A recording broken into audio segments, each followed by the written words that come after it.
हाँ गुरु मेहर करे हमें अरदास करनी आ जाए।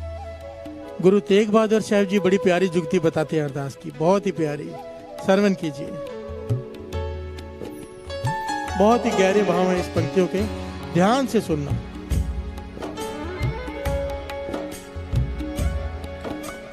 बल छुट क्यों बंधन परे, कछु न हो तू पाए।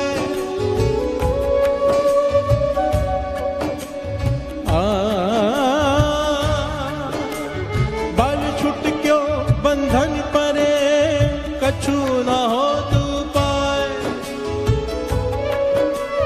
कहो नानक अब ओट है, गज जो हो सहाय।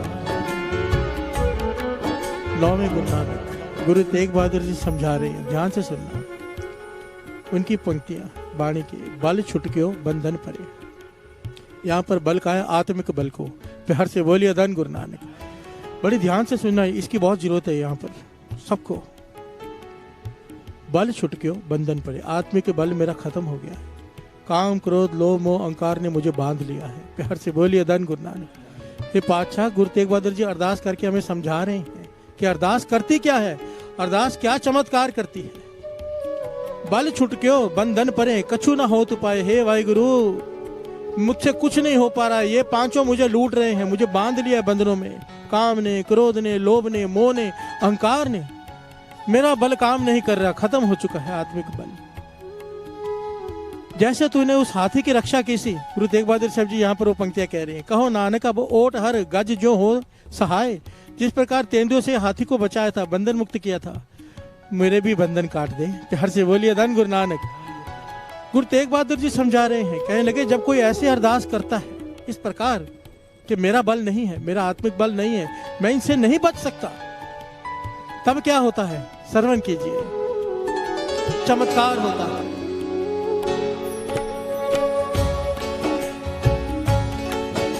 बल हुआ बंधन छूटे, बल होवा बंधन छूटे, सब किछ होत उपाय। नानक सब किछ तुम्हारे हाथ में, तुम ही होत सहाय। हंस बोलिए धन गुरु नानक। गुरु तेग बहादुर साहब जी कहते हैं जब कोई इस प्रकार ढहकर बेनती करता है, अरदास करता है गुरु के आगे, तो क्या होता है, गुरु उसी वक्त आत्मिक बल भर देता है। प्यार से बोलिए धन गुरु नानक। बल होवा बंधन छूटे, इतना आत्मिक बल भर देता है कि ये काम क्रोध लोभ मोह अहंकार जो परेशान कर रहे हैं, खत्म कर रहे हैं हमें, उनसे मुक्त कर देता है। प्यार से बोलिए धन गुरु नानक। वो काबू में आ जाते हैं।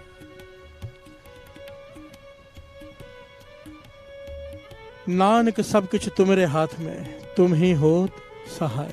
हे वाहिगुरु, हे गुरु नानक, सब कुछ तेरे हाथ में है, तू जो चाहे कर सकता है। प्यार से बोलिए धन गुरु नानक। एक बात यहाँ पर बड़े ध्यान से समझने वाली है साथ संगत,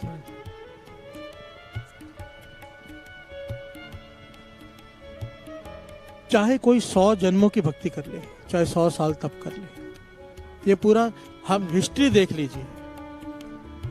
दास ने आज तक जितनी भी किताबें पढ़ी हैं, जितनी भी घटनाएं पढ़ी हैं, एक तथ्य सामने आया है।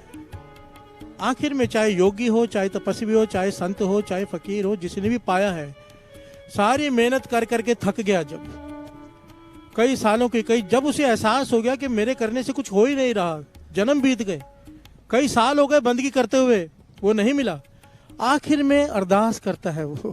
प्यार से बोलिए धन गुरु नानक। एक दिल से पुकार निकलती है, हे खुदा अब मिल, मेरे से नहीं हो रहा, मैं थक गया हूं बंदगी कर करके, तो कब मिलेगा, कब तरस करेगा। जब ये अरदास निकलती है ना कि मेरे से नहीं हो रहा तो कुछ कर, तब वो आता है। प्यार से बोलिए धन गुरु नानक। आखिर में अरदास ही वो चीज है जो पहुंचाती है। बस कोई ये कह दे कि मैं वासना को कंट्रोल में कर सकता हूं, सवाल ही नहीं उठता, हो ही नहीं सकता। कोई कह दे कि मैं क्रोध को अहंकार को काबू कर सकता हूं, हो ही नहीं सकता, चाहे 1 करोड़ सुखमणि साहब जी के पाठ कर ले। आखिर में जब अरदास करेगा ना, पाछा तरस कर, मैंने इतने पाठ किए, तूने करवाए, पर कुछ नहीं हो रहा, तू तरस कर, तब वो तरस करता है। ये पाठ क्यों करने हैं? नाम क्यों जपना है? उसे तरस आ जाए बस। एक मजदूर लगातार मजदूरी करता हो रोड पर, उसे देखकर तरस आता है कि पत्थर तोड़ रहा है पूरा दिन, तरस आ जाता है। जब हम पूरा दिन बैठ के नाम जपते हैं, गुरु को तरस आता है। ये जब नाम जपना, अमृत वेला करना, केवल इसके लिए कि उसे तरस आ जाए। प्यार से बोलिए धन गुरु नानक।